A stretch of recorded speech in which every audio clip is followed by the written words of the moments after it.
irks me like every night I go to sleep that,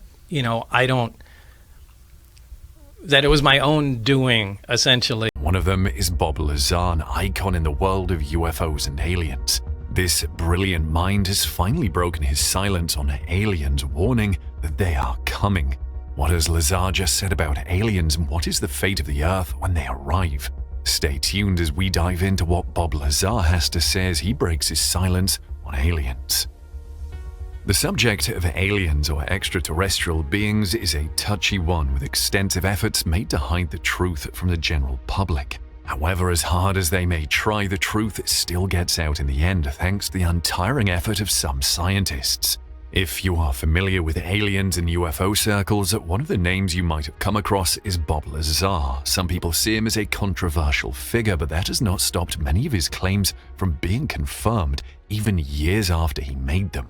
This is a man that predicted the existence of an element on the periodic table before it was discovered. And not only was it discovered, but the properties fit just the way Lazar described it. Lazar's also worked at some of the most restricted sites in the world where super-secret experiments and activities are carried out. Bob Lazar was born in 1959 in Coral Gables, Florida. He grew up in Southern California and attended Pierce Junior College and California State University, Northridge, where he studied electronics. One of the highlights of Lazar's career was working on a top-secret project that involved reverse engineering extraterrestrial technology. Lazar worked on 9 flying saucers that were of extraterrestrial origin. These saucers were stored in hangars built into the side of a mountain, and he could reveal this because he was given security clearance to work on them. Lazar claims that he was part of a team of scientists and engineers who were attempting to reverse engineer the technology in order to understand how it worked and how it could be replicated. While Lazar's personal life may leave much to be desired, his achievements cannot be written off.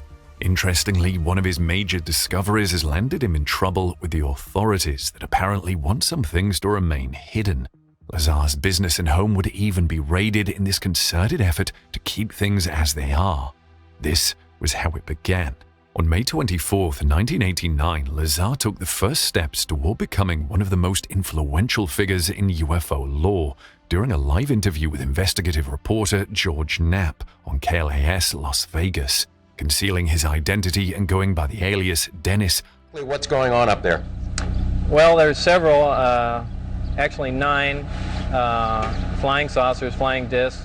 Lazar claimed to have worked on recovered extraterrestrial spacecraft for the US government deep within an unconfirmed section of Area 51 known as S4. Months later, no longer hiding his identity, Lazar revealed the US government had launched an all-out covert war against him. He said it blew one of his tires and erased all of his academic records from Caltech and MIT. Lazar said he was able to see 9 disc-shaped spacecraft in secluded storage.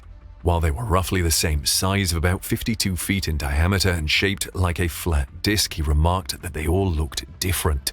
So how did this experience of meeting something from an alien world affect Lazar's life? Lazar said it was exciting, especially for a scientist in his 20s. This is the only time it became exciting. The rest of the time, it was really an ominous feeling being at work. But at that time, it was exciting.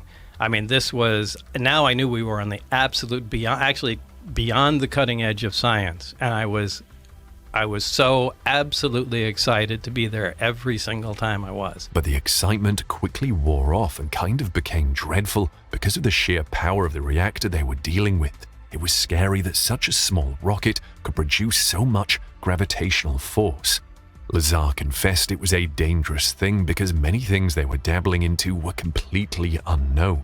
Lazar said the spacecraft had light bent around it thanks to gravity.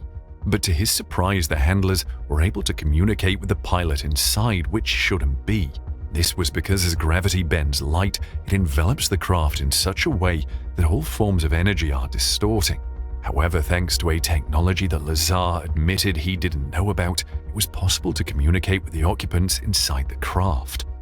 Curiously, Lazar revealed that the test flights of the craft were carried out on Wednesday because, statistically, that was the day the highway near the facility had the least traffic. That meant the likelihood of unauthorized persons getting wind of what was taking place was reduced. However, some people not employed at Area 51 did get to witness the tests of these alien craft.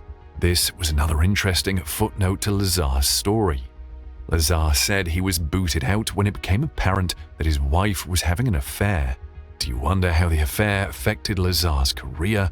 Well, part of the terms Lazar agreed to was that his home telephone was monitored. This was necessary for him to get the security clearance he needed to work on the secret project. What this meant was Lazar's bosses knew about his wife's affair before he did. Another condition Lazar agreed to was that he must have a stable home life, so when his wife's infidelity came up, Lazar was gradually let go.